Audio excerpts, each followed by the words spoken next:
Hello, good morning everyone. Assalamualaikum warahmatullahi wabarakatuh. So in this video, I will present you about the materials as business feasibility about financial aspect. So the first is introductions. So my name is Erwin Setiawan. I am a management study from the Universitas Teknokrat in Indonesia with NPM 234112007. Okay. So the first material is introductions or definitions. A business feasibility study is the process of evaluating a business idea or plan to determine its viability. One of the most important aspects in this study is the financial aspect, which assess how capable the business is in surviving and growing financial. Jadi tujuan dari materi aspek keuangan ini adalah bagaimana mengukur ataupun bagaimana mengatur suatu usaha kita yang telah kita dirikan atau kita jalankan itu supaya terus berkembang dan juga survive ataupun bertahan di tengah-tengah banyaknya persaingan dan banyaknya muncul produk-produk yang sama. So the definitions is financial aspect in the business feasibility study course is a crucial component that analyzes the ability of a business plan to generate profit financial. This analysis includes calculating initial capital requirement, identifying funding source, estimating operational costs, projecting revenue, and assessing potential profits. Its main purpose is to determine whether the proposed business is financially viable and capable of sustaining and growing in the long term. By understanding with this aspect, study can make more rational and well-measured decisions when designing a business plan. Jadi dalam materi aspek keuangan ini, salah satu yang kita jelaskan nantinya adalah termasuk dari mengestimasikan atau memperkirakan biaya operasional, kemudian biaya produksi, kemudian laba rugi yang kita dapatkan, dan juga biaya-biaya lainnya, biaya tak terduga dan lainnya. Next, tujuan dari aspek keuangan. Yang pertama adalah mengidentifikasi apakah pengeluaran dan juga biaya operasional kita itu stabil ataupun mengalami lonjakan begitu. Yang kedua ada to determine the most stable and efficient funding source.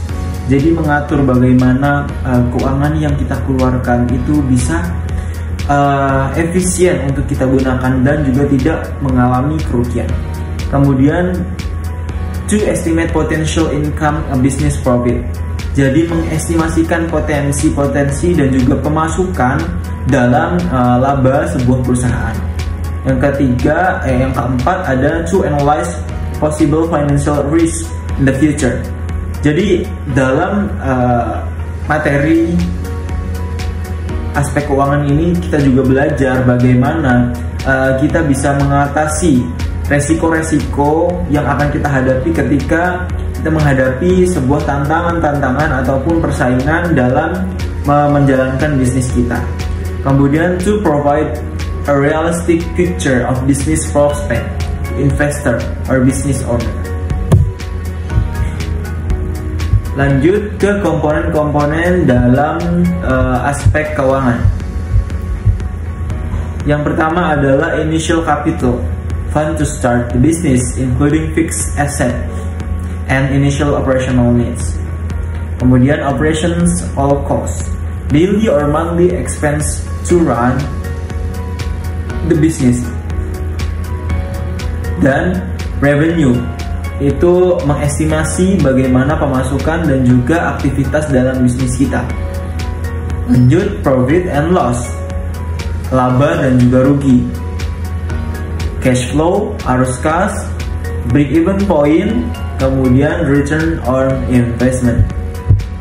Lanjut ke materi operational cost. Jadi pengeluaran yang kita gunakan untuk melakukan sebuah operasional, baik itu dalam melakukan produksi, kemudian gaji karyawan, kemudian biaya untuk bahan, kemudian dan lainnya. Itu juga diperlukan fixed cost untuk mengatasi masalah-masalah keuangan yang di depan. Kemudian ada yang akan saya jelaskan adalah break even point atau nilai tengah. Jadi kenapa bisa dikatakan break even point itu adalah nilai tengah? Karena ketika kita memulai bisnis, ketika kita tidak menghitung BEP-nya atau HPP atau dan lainnya, seperti misal ketika kita menjual sebuah minuman dingin, kita mengeluarkan modal sekian dan juga penjualan kita semuanya laku, tetapi hal tersebut tidak untung dan tidak rugi, itulah yang akan dinamakan break even point atau BEP. Jadi BEP ini diperlukan ketika kita ingin menjual sesuatu dan kita ingin mendapatkan keuntungan, maka kita harus menghitung BEP-nya terlebih dahulu, baik itu dari pengeluaran, kemudian ada penjualan, harga pokok penjualannya, dan juga harga per unit ataupun per semuanya.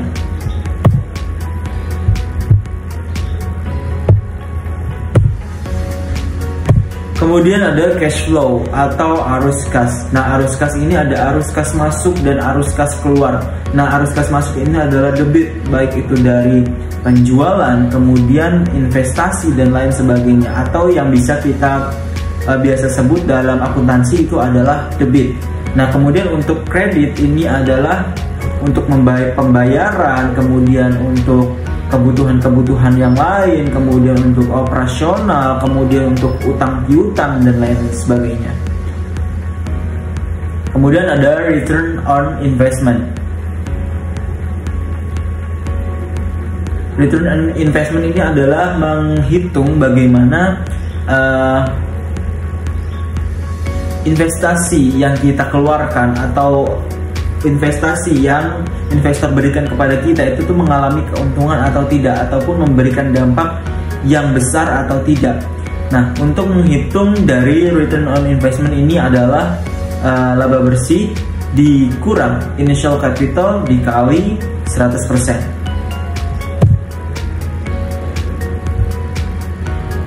Nah, kemudian ada resiko dari keuangan. Ada beberapa resiko dalam keuangan. Yang pertama ada likuiditas. Jadi untuk likuiditas ini termasuk dalam bagian pembayaran hutang jangka pendek. Nah, kita mempunyai sebuah usaha dan ketika kita mengalami banyaknya permintaan dan kita belum cukup memenuhinya, kita juga akan membeli ataupun hutang terlebih dahulu untuk membeli bahan-bahan tersebut. Nah, ketika hal tersebut sudah kita lakukan, namun produk yang kita produksi itu tidak terjual semuanya, itu akan menyebabkan kerugian dan juga utang tersebut nantinya tidak akan bisa terbayar. Itu juga menjadi sebuah resiko dalam aspek keuangan. Kemudian ada resiko pasar. Nah, resiko pasar ini terombang-ambing biasanya. Seperti harga kadang naik, harga kadang turun di setiap hari-hari besar atau hari-hari tertentu. Kita ambil contoh bahwa harga bawang merah dan bawang putih. Ketika hari raya, harga